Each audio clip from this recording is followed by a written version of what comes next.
Current আসিয়া যায় রে চলিয়া, সারাদিন রাত রে ও ভাইয়া, সোনারি চাঁদ বিদ্যুৎ বিভাগ, কমবে কবে লোডশেডিং এর চাপ, যা যা যা রে যা যা। ভাবি অনেক খেপা, আগেই তো ভালো ছিলাম। আমি না, শোনো, তোমার বুঝতে হবে, কথায় কথায় আগেই তো ভালো ছিলাম বললে হবে না। এই খেলাটা কিন্তু অনেক পুরানো একটা খেলা। এখন এই মুহূর্তে সারা বাংলাদেশে অনেক মানুষ বলার চেষ্টা করছে আগেই তো ভালো ছিলাম। কেন? লোডশেডিং এর একটা যে সিস্টেম তৈরি হয়েছে এই মুহূর্তে বাংলাদেশে, তো এটা নিয়ে অনেকেই খেপা গেছে, অনেকেই সরকারের প্রতি গালাগালি করতেছে। তো যারা গরমে স্বস্তি পেতে চান, স্বস্তির কোনো সুখবর নাই, আরো একটা বড় দুঃসংবাদই দিতে আসছি। তবে ভিডিওর শেষে আসলে আমরা বোঝানোর চেষ্টা করব এই যে লোডশেডিং, এটা কি এই যে নববধূ বিএনপি সরকারের দোষ, নাকি আসলে এটা পার্ট অফ সিস্টেম। যখন কোনো সরকার বা গভর্নমেন্ট একটা ট্রানজিশনাল পিরিয়ড থাকে তখন আসলে কি কি ঘটে একটু বুঝে করতে হবে। আসুন দেখি বিদ্যুৎ নিয়ে কেন ভয়। তথ্য বলছে, আমি যদি বাংলাদেশের প্রথম সারির গণমাধ্যম যুগান্তর থেকে আমি যেটা দেখলাম, আমার নিজেরই মনে হয়েছে যে এখন পর্যন্ত যারা বাড়িতে আইপিএস কিনেন নাই, কিনে ফেলেন, সোলার সেট আপ দিয়ে ফেলেন, কারণ সামনে খুবই ভয়াবহ একটা সংকট তৈরি হবে। এমনি তো গ্যাসের সংকট আছে, ভয়াবহ জ্বালানি সংকট শিরোনামে বলা হচ্ছে যে 28টি বিদ্যুৎ কেন্দ্রের 6টা বন্ধ, অর্থাৎ এই মুহূর্তে রান করছে 22টা, এর মাঝখানে আরো 7টা বন্ধ হওয়ার পথে। তাহলে থাকবে কয়টা? অঙ্ক করে কমেন্টে লেখেন দেখি, বাঙালি অঙ্কে কতটা পাকা, টাকার হিসাবে অনেকটা পাকা। 200 মেগাওয়াট লোডশেডিং পিডিবি দেখাচ্ছে শূন্য, ইউরিয়া কারখানা বন্ধ প্রায় 5 মাস, অর্থাৎ সব মিলিয়ে এই মুহূর্তে সরকারকে অনেক বড় একটা চাপ পোহাতে হচ্ছে। দর্শক, এই মুহূর্তে ভয়াবহ জ্বালানি সংকটে পড়েছে বৃহত্তর চট্টগ্রামে। আমরাও কিন্তু চট্টগ্রাম রেজিমে আছি, যারা কুমিল্লাতে আছি। এই অঞ্চলের 28টি বিদ্যুৎ কেন্দ্রের মধ্যে 6টিতে উৎপাদন বন্ধ হয়ে গেছে এবং 7টি বন্ধ হওয়ার পথে। এসব বিদ্যুৎ কেন্দ্রের বিদ্যুৎ উৎপাদন 3 ভাগের 1 ভাগে নেমে এসেছে। বাকি 13টি বিদ্যুৎ কেন্দ্র উৎপাদনে থাকলেও চট্টগ্রামে লোডশেডিং চরম মাত্রায় পৌঁছেছে। তাপমাত্রা বাড়ার সাথে সাথে সারা দেশে আপনার একটানা যে নিরবিচ্ছিন্ন বিদ্যুৎ, এটা কিন্তু থাকছে না। সরকার নানান পলিসি নিচ্ছে, কিন্তু আসলে এটা এখন ব্যাকআপ করা যাচ্ছে না। মার্কেটগুলোর ব্যাপারে নতুন সিদ্ধান্ত দিয়েছে, শপিং মলগুলোর ব্যাপারে নতুন সিদ্ধান্ত দিয়েছে, কিন্তু এভাবে কিন্তু সমাধান হবে না। সমাধানটা দীর্ঘমেয়াদী, যদিও এটা হুট করে সম্ভব না। ভিডিও শেষে বলবো আসলে কেন সম্ভব না। একদিকে গ্যাসের সংকট, আরেকদিকে বিদ্যুতের সংকট। আমরা যদি দেখি যে গ্যাস সংকটের কারণে বিগত 5 মাস বন্ধ রয়েছে চিটাগাং ইউরিয়া ফার্টিলাইজার লিমিটেড। এই সার কারখানাটি চালু রাখতে দৈনিক প্রায় 45 MCFD গ্যাস আপনার প্রয়োজন, কিন্তু প্রয়োজনীয় গ্যাস না পাওয়ায় আপনার উৎপাদন ব্যাহত হচ্ছে। চট্টগ্রাম সহ সারা বাংলাদেশে এই মুহূর্তে বিদ্যুতের যে সংকট, তো কেন আসলে এই সংকটগুলো আসুন দেখি। পল্লী বিদ্যুতের আন্ডারে আমরা যারা আছি তারা তো মারা খাইতে খাইতে খবর নাই। অনেকে আছে যে মুসলিম ভাইয়ের বউর মতন বিদ্যুৎ বিলের জন্য আসলে বা ওই যে রিডিং নিতে আসলে তাদেরকে ধরে ধোলাই টোলাই দিচ্ছেন, কিন্তু লাভ হবে না। আপনারা বুঝতে হবে সমস্যাটা কোথায়। একটা সরকার যখন ক্ষমতা থেকে সরে যায়, নতুন একটা সরকার আসে, ওই সরকারের, যেহেতু আমরা বাংলাদেশ তৃতীয় বিশ্বের দরিদ্র দেশ, মুখে মুখে আমরা সিঙ্গাপুর বলি, স্বপ্ন দেখায়, বাট রিয়েলিটি হচ্ছে বাংলাদেশ খুবই দরিদ্র একটা দেশ। তা আমাদের নিজস্ব কোনো ক্যাপাবিলিটি নাই, ক্যাপাসিটি নাই। আপনি ধরেন তেল নিয়ে আমি বেশ কয়েকটা ভিডিও করছি যে 1972 আমলের মানধাত্তা একটা তেল, এই যে আমাদের যে কি বলে যে ক্রুড অয়েল পরিশোধনের যে সিস্টেম, আধুনিকতার কোনো ছোঁয়া নাই, যার কারণে রাশিয়া সস্তায় তেল বিক্রি করলেও আবার আমরা ভারত থেকে ঘুরে কিনতে হয়। এটা আওয়ামী লীগ বলেন, বিএনপি বলেন, সব সরকারের সময়। ওয়াই?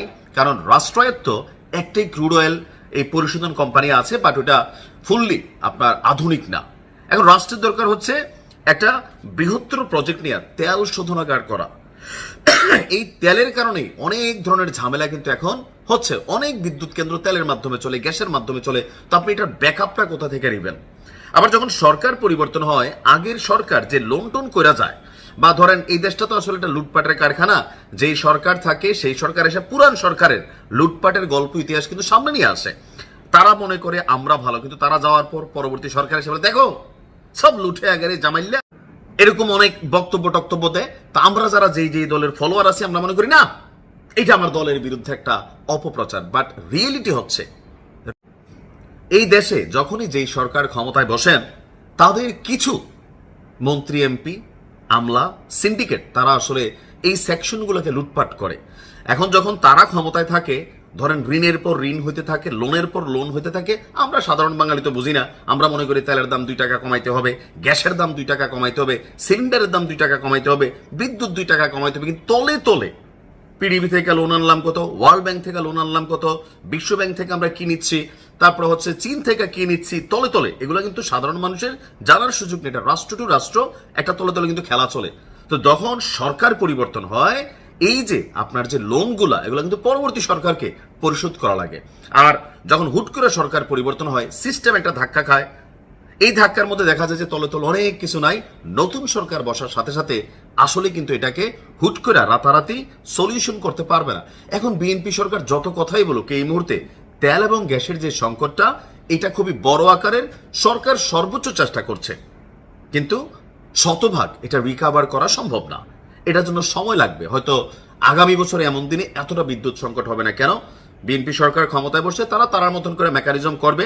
বাঙালি কারণ জানে যে পাবলিকের যে মৌলিক চাহিদা তেল গ্যাস বিদ্যুৎ পানি, এগুলোর মধ্যে হাত পড়লে বাঙালির বিগ্রাইতে সময় লাগে না, এটা সরকার কিন্তু বোঝে। সো তারা তাদের মতন করে আবার একটা মেকানিজম করে এই বিদ্যুতের একটা ব্যবস্থা করবে। হয়তো ভারত থেকে আনবে, নয়তো নেপাল থেকে আনবে, নয়তো আমাদের নিজস্ব কোনো সোর্স ক্রিয়েট করা ট্রাই করবে। তবে আমি মনে করি এই হাওলাইটটা বিদ্যুৎ আনা, ধরেন এই গ্যাস আনা, এই তেল আনা, এগুলাকে বন্ধ করে বাংলাদেশের উচিত, রাষ্ট্রের উচিত একটা বড় ধরনের মেগা প্রকল্প হাতে নেওয়া। সারা বাংলাদেশের মানুষ দোয়া করবে, ভবিষ্যতে ভোটও দিবে। কখন?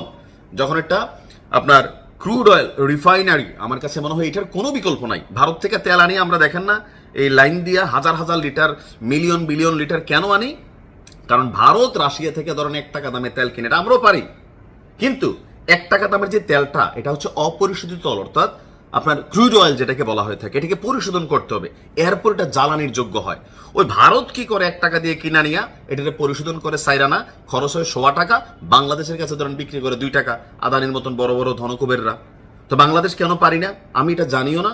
যদি মনে হয় কখনো রাষ্ট্রের আসলে অর্থনৈতিক ফান্ড সমস্যা আছে, তাহলে পাবলিককে আহ্বান করুক, আমরা যার যার মতন 5,000 10,000 প্রবাসীরা লাখ লাখ টাকা দিয়া একটা ক্রুড অয়েল রিফাইনারি আমার মনে হয় যেটা এস্টাবলিশ করা দরকার। এমনকি বিদ্যুতের সমস্যা সমাধানের জন্য দীর্ঘমেয়াদী প্রকল্প নিতে হবে, সোলারের উপর ডিপেন্ড করতে হবে, অনেক কিছু এখানে কানেক্ট করতে হবে। রাস্তায় যে বাতিগুলো আছে এগুলোকে সৌরবাতিতে নিতে হবে, অর্থাৎ এগুলো ফুললি আপনার একটা সিস্টেমের মধ্যে আনতে হবে, নয়তো আপনি এটা কখনোই এটা সম্ভব না বাংলাদেশের মতন এই দেশগুলোর। যারাই সরকার আসে তারা চাপে পড়বে। এই সরকারের পরে যেই সরকার আসবে তারও এসে দেখবেন যে এরকম 1-2 বছর চাপে পড়বে। তো তারার চাপটা হয় কি, আমরা যারা সাধারণ মানুষ আছি তাদের উপর দিয়ে যায়। তো আমি মনে করি এই বিদ্যুতের সংকট কাটানোটা রাতারাতি সম্ভব না, এটাতে সময় লাগবে। আর আমরা যারা আছি, অতিরিক্ত এসি ব্যবহার করবেন না, অতিরিক্ত যে লাইট আছে এটা ব্যবহার করবেন না। আপনার কাছে মনে হচ্ছে আমার ঘরে একটা লাইট জ্বলে, গরম লাগতেছে, বাসায় এসি আছে, আপনি কয়েক ঘন্টা চালাই অফ করে দেন। অতিরিক্ত লাইট আপনি জ্বালাচ্ছেন, এটা কিন্তু বিদ্যুৎরে খাচ্ছে।